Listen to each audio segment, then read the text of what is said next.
जो टॉपिक हमारा रनिंग है that is transport in plants, और इस चैप्टर में हम उन चीज़ों के बारे में पढ़ रहे हैं, उन सब्सटेंसेस के बारे में पढ़ रहे हैं जिनका ट्रांसपोर्ट प्लांट बॉडी के अंदर होता है। ठीक है, तो जब भी प्लांट बॉडी के अंदर आप ट्रांसपोर्ट देखोगे या माइग्रेशन देखोगे तो वो कौन से मॉलिक्यूल्स का होता है, या तो वाटर हो सकता है, या तो फूड हो सकता है, या तो फिर मिनरल आयंस हो सकते हैं। क्लियर? ये सारी चीज़ों के बारे में हमने ऑलरेडी बात कर ली है। इसके आगे हम मेथड्स डील कर रहे थे कि जब भी प्लांट के अंदर ट्रांसपोर्ट होता है तो कौन कौन से मेथड से होता है। तो उसमें ब्रॉडली अगर आप एक क्लासिफिकेशन देखोगे तो दो तरह के मेथड्स होते हैं, that is active transport and passive transport. ठीक है, अब अगर मैं आप लोगों से पूछूं कि वहां पर एनर्जी रिक्वायरिंग प्रोसेस कौन सा होता है, तो आप बताएंगे कि वो एक्टिव ट्रांसपोर्ट होता है क्योंकि वो कंसंट्रेशन ग्रेडियंट के अगेंस्ट जाता है। और जो पैसिव ट्रांसपोर्ट होता है उसमें आपको एक्स्ट्रा एनर्जी की कंजम्पशन नहीं लगती है क्योंकि वो कंसंट्रेशन ग्रेडियंट के फेवर में जाता है। ठीक है, देन मैंने आपको ये भी बताया था कि कुछ methods of transport short distance होते हैं, कुछ लॉन्ग डिस्टेंस होते हैं। तो अभी तक हम जो भी मेथड्स पढ़ रहे हैं ना, ये पॉइंट आपके लिए नोटेबल है, जरा ध्यान से सुनिए कि अभी तक हम जो भी मेथड्स पढ़ रहे हैं ट्रांसपोर्ट के, ये सारे के सारे शॉर्ट डिस्टेंस ट्रांसपोर्ट में आएंगे। ठीक है, क्योंकि अभी तक आप जो भी मूवमेंट देख रहे हो, आप देख रहे हो सेल टू सेल, या सेल या दूसरे सेल के विदिन, या किसी एक सेल के ही विदिन। जो भी आप मूवमेंट देख रहे हो, आप बहुत दूर तक वहां पे नहीं जा रहे हो। तो अभी तक हम लॉन्ग डिस्टेंस ट्रांसपोर्ट मेथड पे तो गए ही नहीं है। तो रिमेंबर कि जितना भी अभी तक हमने मेथड पढ़ा है ट्रांसपोर्ट का, वो सारा शॉर्ट डिस्टेंस में आएगा। क्लियर? इसके अलावा पैसिव मेथड्स में हमने तीन देख लिए थे, जिसमें था diffusion, facilitated diffusion and osmosis. इसके अलावा हमने जो जो मेथड्स अभी तक पढ़े, डीपीडी हमने सीख लिया, डिफ्यूजन प्रेशर डेफिसिट सीख लिया था। तो अगर प्रीवियस क्लासेस के टॉपिक्स पे आपको बाद में भी कोई प्रॉब्लम आती है तो आप पर्सनली पूछ सकते हैं। हर क्लास में मैं आपको ये रिमाइंड करती हूँ। ठीक है, कुछ लोगों के डाउट्स के अलावा मेरे पास किसी के भी डाउट नहीं आते हैं, तो इसका दो ही मैं कंक्लूजन ड्रॉ कर सकती हूँ। पहला तो ये कि आपको सब कुछ आता है, मैंने बहुत अच्छा पढ़ाया कि आपको सब कुछ आ गया। और दूसरा कंक्लूजन ये कि बिल्कुल भी पढ़ाई नहीं हो रही है तो डाउट्स भी नहीं निकल रहे हैं। तो अब इसमें से कौन सा सही है ये मुझे टेस्ट में आप लोग के परफॉर्मेंस के बाद पता चलेगा। इसीलिए again I am reminding you, अभी भी टाइम है। अगर आप पढ़ रहे हैं, बीच में कोई भी ट्रबल आता है, डाउट आता है, तो फिर वो आप क्लियर करेंगे।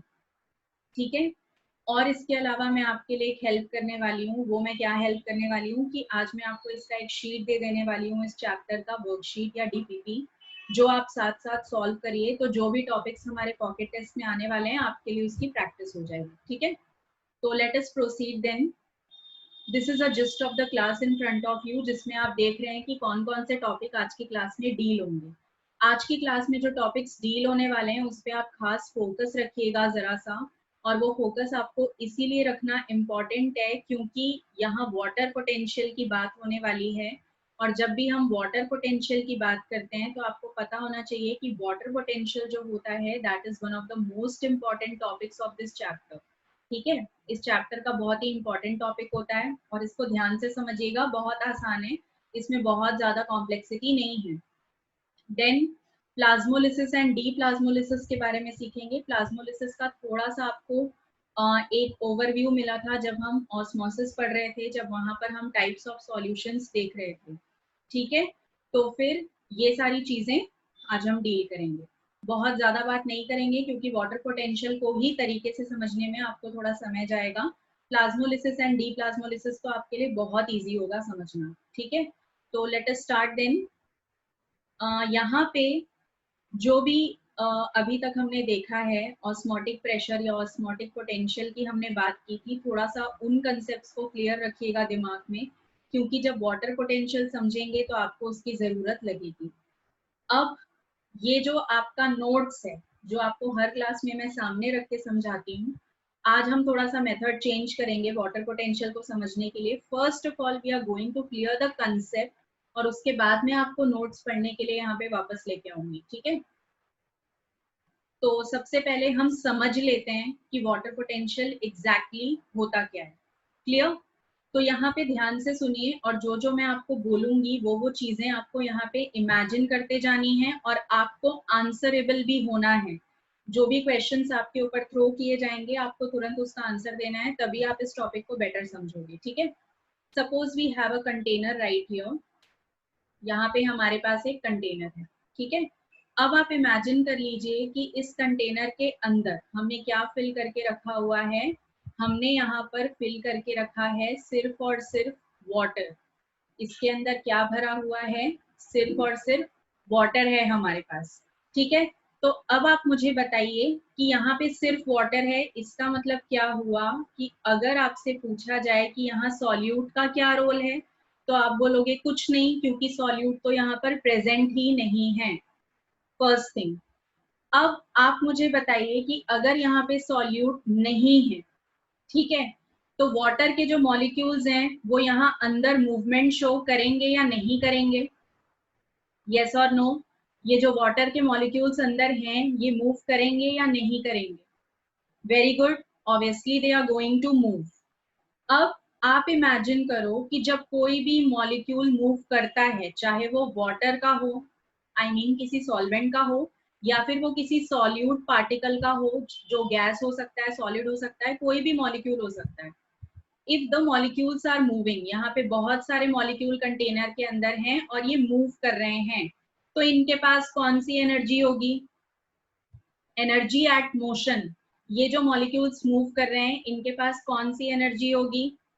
वेरी गुड, यहाँ पर होगी काइनेटिक एनर्जी। ठीक है, very good Dev and Kunal, ये हमने लास्ट क्लास में भी बात की थी कि यहाँ जितने भी मॉलिक्यूल्स आप देख रहे हो इनके पास जो एनर्जी यहाँ पर होगी वो होगी kinetic energy, which is energy at motion. अब आप देखो कि जब ये मॉलिक्यूल मूव कर रहे हैं तो क्या ये सारे मॉलिक्यूल्स या ये सारे पार्टिकल्स एक ही डायरेक्शन में मूव करेंगे? क्या इनका मूवमेंट पैरेलल होगा या इनका मूवमेंट रैंडम होगा? ये आपको बताना है। क्या होगा इनका movement? Very good Poonam, very good Dev, यहाँ जो इनका मूवमेंट होगा that will not be parallel. इतना तो आपने लोअर क्लासेस से सीखा हुआ है, तो आपको बहुत अच्छे से पता है कि अगर यहाँ पर इन मॉलिक्यूल्स का मूवमेंट हम देखें तो ये जो मॉलिक्यूल हैं ये किसी भी डायरेक्शन में मूव कर सकते हैं। ठीक है, कोई भी डायरेक्शन में ये मूव करेगा, which is considered to be the random movement. अब आपको पता है कि जब ये मॉलिक्यूल रैंडम मूव करेंगे तो इज इट पॉसिबल कि एक पॉइंट ऐसा आएगा जब इसमें से दो मॉलिक्यूल आपस में टकरा जाएंगे, कोलाइड कर जाएंगे? क्या ऐसा होगा? क्या ऐसा होगा? यस, वेरी गुड, आप बिल्कुल सही इमेजिन कर रहे हैं सारे लोग कि जब ये मॉलिक्यूल रैंडमली मूव करेंगे तो यहाँ पे बिल्कुल ऑब्वियस सी बात है कि ये दो आपस में टकराएंगे। इनफैक्ट अगर आपने इसको किसी कंटेनर में रखा है तो उस कंटेनर की वॉल से भी ये टकराएंगे। ठीक है, तो ये सारी चीजें आपको क्लियर हैं कि कोलिजन्स होंगे। अब आपका वाटर पोटेंशियल का कंसेप्ट क्या है या वाटर पोटेंशियल क्या है उस पे आते हैं। अगर आप ये सारी चीजें समझ गए तो वाटर पोटेंशियल का मतलब होता है the ability of water molecules और any kind of pure solvent to move at its maximum speed. ये मैंने आपको ना बुकिश लैंग्वेज में नहीं बताया है, ये जो डेफिनेशन मैंने आपको बोली है ये आपके दिमाग के हिसाब से सिंप्लीफाइड वे में करके आपको बताया है। ठीक है, वाटर पोटेंशियल का मतलब होता है एबिलिटी, या पोटेंशियल का मतलब आप समझ रहे हैं, काबिलियत, कितना ज्यादा टेंडेंसी है किसी भी सॉल्वेंट मॉलिक्यूल का, वाटर के मॉलिक्यूल का या लिक्विड मॉलिक्यूल का मूव करने का। ठीक है, तो दैट पोटेंशियल और ability is defined as water potential. Clear? अब देखो कि ये जो वाटर पोटेंशियल होता है it is considered to be maximum for pure water. ठीक है, वाटर पोटेंशियल का मीनिंग क्लियर हुआ क्या होता है? अब क्योंकि आप इतना समझ चुके हो तो ये मीनिंग का जो डेफिनेशन है ये मैं भी आपको नोट्स में से भी दिखाऊंगी, बट फिलहाल आपको समझ में आया what does water potential mean in a simplified वे? ठीक है, तो वो पोटेंशियल हमें यहाँ पे जज करनी है कि जब भी लिक्विड के पार्टिकल्स मूव करते हैं तो उनका कितना पोटेंशियल है मूव करने का। तो यहाँ से आपको एक बात बिल्कुल क्लियर समझ में आ गई कि जितनी ज्यादा एनर्जी उनके पास होगी उतना ज्यादा उनका पोटेंशियल होगा मूव करने का। ठीक है, तो यहाँ coming back to this container जो हमने यहाँ पे ड्रॉ किया हुआ है, तो अगर हम इस कंटेनर की बात करेंगे ना, तो यहाँ इजी सी बात है, आप देखोगे कि इस कंटेनर के अंदर हमने क्या फिल किया था, हमने यहाँ पे फिल करके रखा था केवल और केवल क्या, प्योर वाटर। तो जब प्योर वाटर यहाँ पर प्रेजेंट है, तो यहाँ पे दूसरी कंडीशन क्या बनी कि जो सॉल्यूट होगा वो सॉल्यूट यहाँ पर कंप्लीटली एब्सेंट था, प्रेजेंट नहीं था। तो यहाँ पे जो वाटर का मॉलिक्यूल मूव कर रहा है, उसके मूवमेंट को रोकने के लिए क्या सॉल्यूट वहां पर है, नहीं है। तो यहाँ वाटर मॉलिक्यूल्स जब मूव करेंगे तो they will move at there maximum speed, ठीक है। यहाँ पे उनकी जो मूव करने की क्षमता है, जो उनकी टेंडेंसी है, वो मैक्सिमम होगी, क्योंकि सॉल्यूट यहाँ पर नहीं है। ये बात समझ में आई, ठीक है। यहाँ पे सॉल्यूट नहीं है, तो वाटर के जो पार्टिकल्स हैं उनकी स्पीड मैक्सिमम होगी। जब भी आप किसी लिक्विड के अंदर सॉल्यूट को भी ऐड करते हो ना, तो उससे क्या होता है कि मूवमेंट जो है वो अब सॉल्यूट पार्टिकल्स की भी होगी। तो जब सॉल्यूट पार्टिकल्स की भी होती है और सॉल्यूट जो है वो वाटर के पार्टिकल से टकराता है, तो वो उसकी पोटेंशियल को घटाता है। समझ में आ रही है चीज या नहीं आ रही है, ठीक है। नहीं आ रही है तो ठीक है, आसान सा एग्जाम्पल ले लेते हैं। आप दौड़ रहे हो और आपका कोई फ्रेंड भी है जो आपके साथ दौड़ रहा है, ठीक है। तो आप दोनों आपस में टकरा गए, तो उससे क्या होगा, क्या होगा उससे, दोनों की स्पीड कम होगी या नहीं होगी,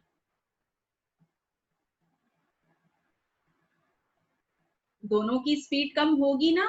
तो आपको सेम चीज यहाँ पे इमेजिन करनी है भाई, ठीक है। आपको क्या इमेजिन करना है कि वाटर का मॉलिक्यूल दौड़ रहा था, जब आप उसमें सॉल्यूट डाल दोगे तो वो सॉल्यूट जाके उससे कोलाइड कर जाएगा और उसकी स्पीड को स्लो डाउन कर देगा, ठीक है। तो ऑब्वियस सी बात है कि वाटर के दौड़ने का जो पोटेंशियल था वो कम हो गया या नहीं हो गया, हो गया ऑब्वियसली, ठीक है।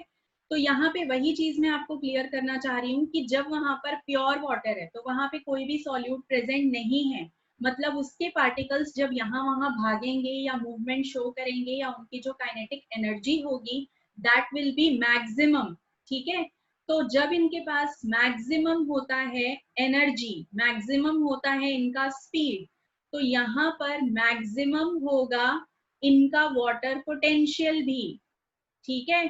यहाँ पे इन पार्टिकल्स का जो वाटर पोटेंशियल है वो भी तो मैक्सिमम होगा, ठीक है, ये भी मैक्सिमम है। बट स्ट्रेंजली प्योर वाटर का जो मैक्सिमम वाटर पोटेंशियल होता है वो कितना होता है, 0, ठीक है। वो कितना होता है, 0 होता है। अब ध्यान से समझो कि ऐसा क्यों। सबसे पहले ये बात क्लियर हो गई कि प्योर वाटर का वाटर पोटेंशियल मैक्सिमम होगा क्योंकि वहां पे सॉल्यूट नहीं होता। अब वो जो मैक्सिमम मैग्नीट्यूड होता है या वैल्यू होती है वो क्या होती है, 0। अब आप सोचेंगे कि ma'am water potential pure water का मैक्सिमम है और वो आप 0 बोल रहे हो, तो बाकी सबका क्या होता होगा, ठीक है। बाकी सबका जो वाटर पोटेंशियल है, मतलब कि सॉल्यूशंस का जो वाटर पोटेंशियल होता है, क्योंकि सॉल्यूशंस के अंदर सॉल्यूट भी प्रेजेंट होता है, तो यहाँ पर जो वाटर पोटेंशियल होगा that will always be less than 0। और लेस देन 0 का मतलब क्या होता है, लेस देन 0 का मतलब होता है कि यहाँ पर वाटर पोटेंशियल की वैल्यू नेगेटिव है, ठीक है। यहाँ पर वाटर पोटेंशियल की वैल्यू क्या होती है, नेगेटिव होती है, गुड। अब आप पूछेंगे कि मैम प्योर वाटर का जो वाटर पोटेंशियल है वो 0 क्यों है, तो उसका रीजन पहले मैं आपको क्लियर कर देती हूँ, क्योंकि बहुत लोग के दिमाग में ये आ रहा होगा कि एक तो ये मैक्सिमम वैल्यू है और ऊपर से 0 है। तो ये 0 इसीलिए है क्योंकि यहाँ पर प्रेशर कुछ भी नहीं है। जब आप प्योर वाटर की बात करोगे तो प्योर वाटर के जो मॉलिक्यूल्स होते हैं वो मॉलिक्यूल्स मूव तो जरूर करते हैं, लेकिन जब ये मूव करते हैं, जब ये कोलाइड करते हैं, तो ये जो प्रेशर एक्सर्ट करते हैं ना खुद एक दूसरे पार्टिकल के ऊपर या कंटेनर की वॉल के ऊपर, वो प्रेशर जो होता है दैट इज ऑलमोस्ट नेग्लिजिबल, मतलब आप देखोगे कि यहाँ मूवमेंट तो हो रही है बट वो इतनी कंसिडरेबल मूवमेंट नहीं है कि जिससे कि प्रेशर क्रिएट हो जाए। ठीक है, तो क्योंकि जब आपको यहाँ प्रेशर दिखाई नहीं देगा तो उसका मतलब क्या है, हम तो यही देखेंगे कि जो प्रेशर है वो जीरो है, इसका मतलब अंदर कितने भी पोटेंशियल के साथ पानी मूव कर रहा हो, बट हमारे लिए जो चीज हमें आउटपुट में दिख रही है वो तो जीरो दिखाई दे रही है ना। तो दैट इज द रीजन कि प्योर वाटर का जो मैक्सिमम पोटेंशियल होता है that is considered to be zero, क्योंकि वहां कोई प्रेशर क्रिएट नहीं होता है उनके मूवमेंट से। ठीक है, अब जब हम सॉल्यूशंस के वाटर पोटेंशियल की बात करेंगे तो that will always be negative. ठीक है, वो हमेशा आपको प्योर वाटर के वाटर पोटेंशियल से कम मिलेगा, और अगर जीरो से कम वैल्यू की आप बात करते हो तो जीरो से कम वैल्यू क्या होती है, नेगेटिव होती है। ठीक है, देव को रीजन समझ में नहीं आया, मैं फिर से समझाती हूँ। ठीक है, अब देव आप इमेजिन करो कि आप एक रूम में हो और वहां पे आपके बहुत सारे और भी फ्रेंड्स हैं, और आप जो हो या आपके जो फ्रेंड्स हैं ये सारे के सारे वाटर के मॉलिक्यूल हैं। ठीक है, आप सब मूव कर रहे हो, मूव कर रहे हो, मूव कर रहे हो, आपको रोकने वाला कोई सॉल्यूट नहीं है वहां पे। अब सॉल्यूट में मैं आपको एग्जांपल दे देती हूँ कि वहां पे कोई टीचर नहीं है, सपोज आप क्लासरूम में हो, वहां पर कोई टीचर नहीं है, तो आप लोग जब मूव करोगे तो आप लोग की जो मूवमेंट है वो रैंडम है। मैं मानती हूँ कि कोलिजन्स भी होंगे, लेकिन जो कोलिजन्स होंगे वो आप लोगों के बीच में आपस में होंगे, और आप सारे पार्टिकल सेम फ्रेटर्निटी के हो, सबके सब वाटर हो। ठीक है, तो अब देखो आप लोग अपनी आपसी सहमति से मूव कर रहे हो, जो भी आपका मूवमेंट हो रहा है, जो भी आपका कोलिजन हो रहा है वो हमें बाहर से समझ में नहीं आएगा। ठीक है, इसका मतलब बाहर आप, अंदर आप जो भी बातें कर रहे हो या अंदर आपका जो भी चल रहा है काम, वो टीचर को बाहर से समझ में नहीं आएगा। ठीक है, कहने का मतलब ये है कि जब कंटेनर में आपने सारे सेम फ्रेटर्निटी के पार्टिकल्स मतलब कि वाटर पार्टिकल्स को फिल किया, वो अंदर मूव भी कर रहे थे, कोलाइड भी कर रहे थे, लेकिन बाहर से हमें क्या नजर आता है। अब जैसे मैं बाहर से आप लोगों के क्लासरूम को देख रही हूँ, मुझे दिख रहा है कि यहाँ पर क्लासरूम में कोई हल्ला नहीं हो रहा है, क्लासरूम में कोई बात नहीं कर रहा है, तो मैं क्या समझूंगी कि अंदर से कोई मूवमेंट नहीं हो रही है। येस और नो, ये समझ में आया या नहीं? इतना समझ में आया देव? ओके, तो same is the thing with the container of the water molecule. ठीक है, वाटर मॉलिक्यूल का जो कंटेनर है, आप अपने सामने एक ग्लास ऑफ वाटर रख लो जिसमें आपने कोई सॉल्यूट नहीं मिलाया, तो वहां पे अंदर जो भी मूवमेंट हो रहा है ना वो सिर्फ पानी के पार्टिकल्स का हो रहा है, और पानी के पार्टिकल्स जब आपस में टकराएंगे या वॉल ऑफ द कंटेनर से टकराएंगे तो वो कंसिडरेबल प्रेशर एक्सर्ट नहीं करेंगे। मतलब आपको बाहर से समझ में नहीं आएगा कि अंदर कोई प्रेशर जनरेट हुआ। ठीक है, और उनके कोलिजन से जो प्रेशर जनरेट भी होता है ना that is considered to be negligible, मतलब कि जीरो ऑलमोस्ट। तो आपको बाहर से आउटपुट क्या दिख रहा है, आपको बाहर से आउटपुट दिख रहा है कि ये तो जीरो है। ठीक है, और दूसरी बात, मैं दूसरे रीजन से भी आप सबको समझा देती हूँ कि वहां कोई सॉल्यूट नहीं है। यूजुअली जब सॉल्यूट प्रेजेंट होता है ना तो सॉल्यूट क्या करता है, या तो वाटर के मॉलिक्यूल को अपने साथ अटैच करेगा, उसको एब्जॉर्ब करेगा, या तो उसको लिबरेट करेगा। ये सारी चीजों के कारण प्रेशर बढ़ता है या घटता है। अब यहाँ पे सॉल्यूट नहीं है तो प्रेशर के घटने या बढ़ने का कोई चांस ही नहीं है। तो दैट इज द रीजन कि यहाँ पे जो मैक्सिमम वाटर पोटेंशियल है वो क्या माना जाता है, वो जीरो माना जाता है। अभी सबको रीजन क्लियर हो गया है क्या? ये बहुत इंपॉर्टेंट टॉपिक है, कहीं भी प्रॉब्लम आती है तो आप बोलेंगे। ठीक है देव, अभी बाकी सारे बच्चों को भी ये रीजन क्लियर हुआ कि why maximum water potential is considered to be zero. और अब क्योंकि ये वैल्यू मैक्सिमम है और यही वैल्यू जीरो है, तो जब आप किसी सॉल्यूशन की बात करेंगे तो हमें बहुत अच्छे से पता है कि जो सॉल्यूशन होता है वहां पर तो आपके पास सॉल्यूट भी होता है और आपके पास सॉल्वेंट भी होता है। तो जब सॉल्यूट आ जाएगा तो उससे क्या हो जाएगा कि वो वाटर मॉलिक्यूल के मूव करने की टेंडेंसी को घटाएगा। ठीक है, तो that will be the reason कि अब जीरो से वैल्यू घटती जाएगी और वो वैल्यू हमेशा क्या पाई जाएगी, वो वैल्यू नेगेटिव पाई जाती है। ठीक है, और एक चीज जो आपको यहाँ पे याद करनी है, जो वाटर पोटेंशियल होता है that is denoted by a symbol. ये ऐसा त्रिशूल आपको दिखेगा और ये जो सिंबल होता है इसका नाम क्या होता है? इसका नाम होता है साई। क्लियर? अब ये जो साई है इसके बारे में बातें याद रखो कि suppose you are able to see like this कि साई के सबस्क्रिप्ट में W लिखा है, तो इस सिंबल का मतलब होता है वाटर पोटेंशियल। ठीक है, इसका मतलब होता है वाटर पोटेंशियल। सपोज आपको यहाँ साई के साथ S लिखा हुआ दिख रहा है, तो उसका मतलब होता है सॉल्यूट पोटेंशियल। ठीक है, इसका मतलब होता है सॉल्यूट पोटेंशियल।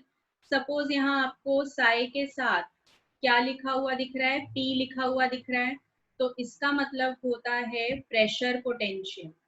ठीक है, इसका मतलब क्या होता है? इसका मतलब होता है प्रेशर पोटेंशियल। तो ये सारे सिंबल्स को जरा आप अच्छे से ध्यान में रखिएगा कि जब भी यहाँ साई के साथ W लिखा है तो क्या है, S लिखा है तो क्या है, और P लिखा है तो क्या होता है। तो अभी वाटर पोटेंशियल का जो कंसेप्ट है वो आपको क्लियर हुआ है सारे लोगों को? अगर ये क्लियर है तो फिर हम आगे बढ़ते हैं, हम कंपोनेंट्स देखते हैं वाटर पोटेंशियल के। वाटर पोटेंशियल जो होता है that is made up of two components, और उसके जो कंपोनेंट्स होते हैं वो ये दोनों हैं। कौन? एक तो सॉल्यूट पोटेंशियल और दूसरा कंपोनेंट होता है प्रेशर पोटेंशियल। तो इनके बारे में जरा सी बात करेंगे। वाटर पोटेंशियल के बारे में इतनी चीजें अभी आपको समझ में आई हैं क्या? पक्का सबको क्लियर हुआ है? All right. अब एक और चीज बच्चों, देखो ये जो नोट्स मैंने अभी यहाँ पे लिखे हैं आपके लिए, जो भी आपका डिस्क्रिप्टिव पार्ट था ये सेव नहीं होगा, तो it will be well and good कि आप इसको रिकॉर्डिंग देखकर नोट डाउन कर लें। ठीक है, आप इसको रिकॉर्डिंग देखकर नोट डाउन करने की कोशिश करना, इन केस अगर ये सेव नहीं होता है तो। क्लियर? अब हम चलते हैं बाकी के टॉपिक्स पे। ठीक है, तो देखो आप लोग को अभी जो स्लाइड है वो क्लियरली विजिबल है या नहीं? वाटर पोटेंशियल की स्लाइड, आपको स्लाइड के ऊपर एनोटेशंस तो नहीं दिख रहे हैं? क्या आप लोगों को स्लाइड के ऊपर एनोटेशंस दिखाई दे रहे हैं? यस और नो? दिख रहे हैं, fine. Then I have to erase it, ये सेव नहीं होगा। तो आप लोग जो नोट्स हैं वो कहाँ से लेंगे? रिकॉर्डिंग में से देखकर ले लेंगे। ठीक है, अब यहाँ पर देखो जो हमारा डिस्क्रिप्टिव पार्ट है, आप सबसे पहले डेफिनेशन देख लीजिए। यहाँ पर जो भी फ्री एनर्जी होती है वाटर मॉलिक्यूल की, जिस एनर्जी के साथ वो मूव करता है अच्छे से, ठीक है, तो उस चीज को हम डिफाइन करते हैं as water potential. This is your definition. इसके अलावा आज की डेट में वाटर पोटेंशियल को डीपीडी के कंसेप्ट के साथ रिलेट किया जाता है। ठीक है, फ्री एनर्जी का कंसेप्ट अगर आप देखेंगे, थर्मोडायनेमिकली अगर आप देखेंगे, तो जो डीपीडी है उसको भी वाटर पोटेंशियल की तरह रिप्रेजेंट किया जाता है। अब वो कैसे रिप्रेजेंट करते हैं, अभी आपको रिप्रेजेंटेशन सिखाई जाएगी कि वाटर पोटेंशियल को डीपीडी के तौर पे कैसे रिप्रेजेंट करेंगे। क्लियर? फ्री एनर्जी जो होती है वो एडिशन ऑफ सॉल्यूट से लोअर डाउन होती है, मैंने आपको ऑलरेडी ये चीज सिखा दी है। वाटर, अब देखो वाटर जो है वो हमेशा हायर वाटर पोटेंशियल से लोअर वाटर पोटेंशियल में जाता है। इस पॉइंट पे किसी को कोई डाउट है क्या? इस पॉइंट को समझने में किसी को कोई प्रॉब्लम है? एनीवन? ओके, क्या प्रॉब्लम है कुणाल आपको? ठीक है, मैं एक बार इसको एक्सप्लेन कर दूंगी, अभी नहीं बट लास्ट में जब हम उस कंडीशन पे जाएंगे। बहुत आसान है। अब यहाँ पे देखो कि साई से हम इसको रिप्रेजेंट करते हैं। अब क्योंकि जो वाटर पोटेंशियल है आप देख ही रहे हो कि actually it is a type of pressure, क्योंकि जब मॉलिक्यूल मूव करेंगे यहाँ वहाँ प्रेशर लगाएंगे, तो उसका जो मेजरिंग यूनिट होता है वो बार या पास्कल होता है। क्लियर? देन वाटर पोटेंशियल जो है वो डीपीडी के बराबर है, लेकिन नेगेटिव ऑफ डीपीडी। तो ये एक्सप्रेशन में जरा आपको समझा दूं, ठीक है? अब ध्यान से समझना चीजों को कि मैं क्या एक्सप्रेशन यहाँ पे आपके लिए लिखने वाली हूँ। देखो हमने क्या लिखा था अभी अभी, that psi W is equals to water potential. ठीक है, मैंने आपको बताया कि जो वाटर पोटेंशियल होता है इसके दो कंपोनेंट्स होते हैं, that is solute potential and pressure potential. ठीक है, तो वाटर पोटेंशियल दोनों कंपोनेंट्स को ऐड करने के बाद निकलता है। मतलब water potential is equals to solute potential plus pressure potential. इतनी बात में किसी को कोई भी प्रॉब्लम, हाँ या ना? कोई प्रॉब्लम है? इसके अलावा यहाँ पर ग्रेविटेशनल पोटेंशियल को भी ऐड किया जाता है। ठीक है, gravitational potential is also one of the component. लेकिन मैं आपको पहले ही बता दूं कि जो ग्रेविटेशनल पोटेंशियल यहाँ पर होता है that is considered to be zero, negligible. ठीक है, ग्रेविटेशनल पोटेंशियल को यहाँ पर नेग्लिजिबल माना जाता है क्योंकि पानी का पार्टिकल मूव कर रहा है, नहीं कर रहा है, सॉल्यूट का पार्टिकल ऐड होने पे वो मूव कर रहा है, नहीं कर रहा है, इस पे ग्रेविटी का कोई भी इफेक्टिव रोल नहीं होता। तो ये वाला जो पर्टिकुलर पार्ट है this is considered to be, इसको हमेशा हम क्या मानते हैं? इसको हम नेग्लिजिबल मानते हैं। तो ओवरऑल आपका जो एक्सप्रेशन बचा वो यही बचा कि water potential is equals to solute potential plus pressure potential. Clear? इसके अलावा आप डीपीडी क्या जानते हो? डीपीडी का फॉर्मूला क्या था बताइए तो। What was the formula of DPD? What was the formula of DPD? DPD का फॉर्मूला था ओपी माइनस टीपी, जिसमें ओपी होता है ऑस्मोटिक प्रेशर और टीपी होता है टर्गर प्रेशर। ठीक है, तो यहाँ पे ये जो ओपी है ना ये नेगेटिव होता है सॉल्यूट पोटेंशियल के। किसके नेगेटिव होगा? सॉल्यूट पोटेंशियल के नेगेटिव। ठीक है, यस, वेरी गुड, ये होता है ओपी माइनस टीपी। अब देखो यहाँ पे मैंने आपको बताया कि जो सॉल्यूट पोटेंशियल होता है, ध्यान से देखते जाइए इस चीज को, बस मैं ये रिमूव कर दूं then we are going to continue. यहाँ पे हमें क्या पता चलता है? हमें पता चलता है कि जो सॉल्यूट पोटेंशियल है, मतलब सॉल्यूट के मूव करने की जो टेंडेंसी होती है that is negative of osmotic pressure. ये एक्सप्रेशन समझने में किसी को कोई प्रॉब्लम? ऑस्मोटिक प्रेशर नेगेटिव क्यों हो रहा है यहाँ पे? क्योंकि आपको भी पता है कि ऑस्मोटिक प्रेशर तो सॉल्यूट खुद लगाता है सॉल्वेंट के मूवमेंट को रोकने के लिए, तो वो पॉजिटिव थोड़ी ना होगा, वो क्या होगा? नेगेटिव होगा। यस और नो? रिप्लाई करो भाई, what you are getting about this. ठीक है, आपको अच्छे से याद है कि जब ऑस्मोटिक प्रेशर लगता है तो ऑस्मोटिक प्रेशर सॉल्यूट ही लगाता है सॉल्वेंट के मूवमेंट को रोकने के लिए। ठीक है, तो जो सॉल्यूट के मूव करने का टेंडेंसी है ऑस्मोटिक प्रेशर तो उसको स्टॉप कर रहा है ना, इसीलिए ये क्या माना जाएगा? नेगेटिव माना जाएगा। तो solute potential will be negative of OP. इसके अलावा जो आपका यहाँ पर प्रेशर पोटेंशियल होता है that will be equivalent to turgor pressure, क्योंकि आपको भी पता है कि जो टर्गर प्रेशर होता है that is actually the pressure applied on the wall. ठीक है, टर्गर प्रेशर अंदर प्रेजेंट जो भी मॉलिक्यूल होते हैं वो वॉल पे लगाते हैं, तो बिल्कुल वैसा ही काम वाटर पोटेंशियल में सॉल्यूट पार्टिकल करेगा। जब भी सॉल्यूट प्रेजेंट होगा तो वो प्रेशर लगाएगा ही लगाएगा। तो यहाँ पे जो आपका प्रेशर पोटेंशियल है that will be equal to turgor pressure. ठीक है, अब इसको आप डीपीडी के इक्वेशन में रख लो कि जो डीपीडी है that will be equals to, अगर इसको हम एस और पी के टर्म्स में लिख लें तो आपको क्या पता चलेगा? That will be negative of OP. ठीक है, प्लस यहाँ पे जो आपका टीपी है, तो ओवरऑल जो आपका डीपीडी हो गया उसका वैल्यू क्या निकलेगा? नेगेटिव। हाँ या ना? हाँ या ना? अगर आपने ऑस्मोटिक प्रेशर को नेगेटिव कर दिया तो डीपीडी नेगेटिव होगा या नहीं होगा? से यस और नो? Obviously yes. ठीक है, इतनी सिंपल सी गणित हम सबको आती है। तो यहाँ पे डीपीडी नेगेटिव हो गया in terms of solute potential and pressure potential. ठीक है, तो अब यहाँ पे अगर आप सेम चीज लिखना चाहो डीपीडी के टर्म्स में वाटर पोटेंशियल, तो आप लिखोगे कि that will be negative of dpd, ठीक है। Water potential will be equals to negative of dpd, ये एक्सप्रेशन याद कर लीजिए। अब इतना सबको समझ में आया कि water potential diffusion pressure deficit से उल्टा कैसे हुआ है, या फिर वाटर पोटेंशियल नेगेटिव डीपीडी के बराबर क्यों है।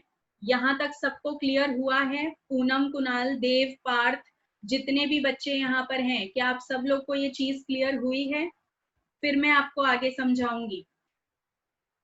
ऑल राइट, इन केस अगर ये कंसेप्ट पे हम क्लियर हैं तो हम आगे की चीजें पढ़ सकते हैं। Again I am reminding you कि आप लोग इसके जो नोट्स हैं वो नोट्स आप लोग रिकॉर्डिंग से लेंगे, ठीक है। वो जो नोट्स है वो आप लोग रिकॉर्डिंग से लेंगे, otherwise I am going to write it down for you and I am going to send it, do not worry about it. But अगर आपको ये डाउट होता है तो आप रिकॉर्डिंग से इसको चेक करिएगा। क्लियर? तो दिस वाज द कंसेप्ट जो आपको यहाँ पे याद करना था। इसके अलावा बाकी चीजें देख लेते हैं। अब क्योंकि यहाँ पे आपको ये वाला कंसेप्ट क्लियर हो गया कि वाटर पोटेंशियल डीपीडी का नेगेटिव कैसे होता है और वहां पे कैसे ये एक्सप्रेशन आता है, तो हम अब कंपोनेंट्स को समझने के लिए चले जाते हैं। वाटर पोटेंशियल के जो कंपोनेंट्स होते हैं, दो कंपोनेंट्स होते हैं। एक को हम कहते हैं ऑस्मोटिक पोटेंशियल या फिर सॉल्यूट पोटेंशियल भी आप बोल सकते हो, और दूसरे को हम कहते हैं प्रेशर पोटेंशियल, ठीक है। अब आप कंफ्यूज मत हो जाना कि मैम सॉल्यूट पोटेंशियल कुछ अलग चीज है क्या। सॉल्यूट पोटेंशियल और ऑस्मोटिक पोटेंशियल दोनों एक ही चीज है। तो ये क्या होता है, ये वाला कंपोनेंट तब एक्टिव होगा जब आप वाटर पोटेंशियल किसी सॉल्यूशन का निकाल रहे हो। मार्क माय वर्ड्स, वो ऑस्मोटिक पोटेंशियल वाला कंपोनेंट या सॉल्यूट पोटेंशियल वाला कंपोनेंट तब एक्टिव होगा when you are finding out water potential for a given solution, not for pure solvent. अगर आप प्योर सॉल्वेंट की बात कर रहे हो तो आपको भी पता है कि वहां तो सॉल्यूट होता ही नहीं है, ठीक है। तो ये तब एक्टिव होगा।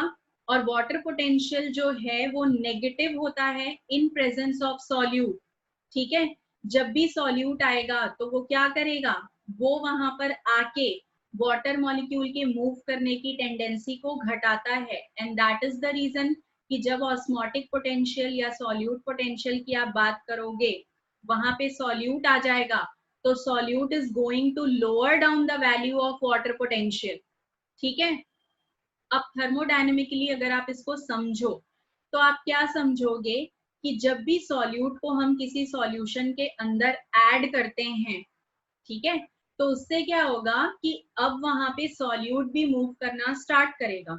जब सॉल्यूट भी मूव करना स्टार्ट करेगा तो आप देखो कि वाटर मॉलिक्यूल के मूव करने के लिए जो स्पेस था वो कम हो जाएगा। अब फिर से मैं आपको थोड़े रियलिस्टिक एग्जाम्पल पे ले जाती हूँ। सपोज क्लासरूम है, वहां पर 5 बच्चे थे जो कि मूव कर रहे थे, ठीक है। मैं उस क्लासरूम में 15 बच्चे और ले आती हूँ, तो वो 5 बच्चे पहले जितना इजीली मूव कर पा रहे थे, पहले जितना स्पेस उनको क्लासरूम में मिल रहा था, क्या 15 बच्चों के आने के बाद उनको सेम स्पेस मिलेगी? 15 बच्चे और आने के बाद वो पहले वाले 5 बच्चों को सेम स्पेस मिलेगी क्या मूव करने के लिए? नहीं मिलेगी, ऑब्वियसली। तो दैट इज द रीजन कि जब भी आप वहां पे सॉल्वेंट के साथ सॉल्यूट को ऐड कर देते हो तो ऑटोमेटिकली उनका जो मूवमेंट है दैट गेट्स रिस्ट्रिक्टेड, कम हो जाता है वो, ठीक है। और जब सॉल्यूट आ जाते हैं तो वो उस पर्टिकुलर सॉल्यूशन का या सिस्टम का प्रेशर कंपोनेंट भी बढ़ा देते हैं, ठीक है।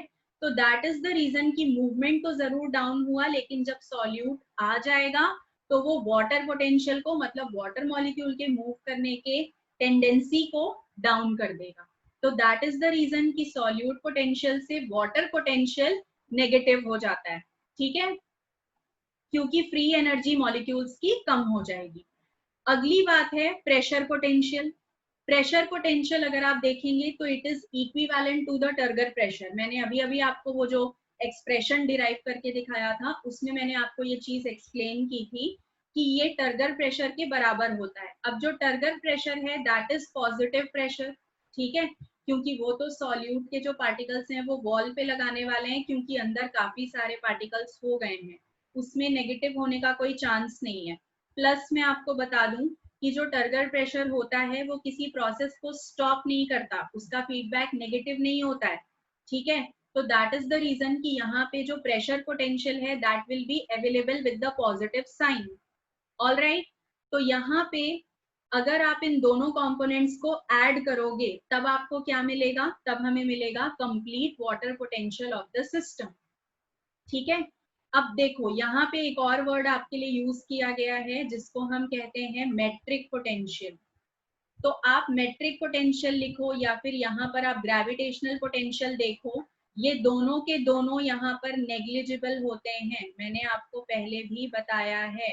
Both of these components are considered negligible. अब मेट्रिक पोटेंशियल क्या है मैं आपको बता देती हूँ। मेट्रिक पोटेंशियल वो कैपेसिटी होती है जिससे आप वाटर मॉलिक्यूल को एक जगह पे होल्ड करके रख सकते हो, ठीक है। अब वो कोई भी होल्ड कर सकता है, चाहे वो सॉइल का पार्टिकल हो या जो भी प्लांट का सिस्टम हो। तो ये होल्ड करने की कैपेसिटी से वाटर के मूवमेंट में कोई फर्क नहीं पड़ता, और ये जो ग्रेविटी है इससे भी वाटर के मूवमेंट में कोई फर्क नहीं पड़ता। तो ये जो दोनों कंपोनेंट्स हैं these are considered to be negligible, ठीक है। यहां तक किसी को कोई भी प्रॉब्लम है? यहां तक किसी को कोई भी प्रॉब्लम है? Yes, time remaining is very less. पहले आप लोग मीटिंग रिजॉइन करो, उसके बाद हम कंटिन्यू करते हैं, ठीक है। Let us rejoin the meeting and then we'll continue.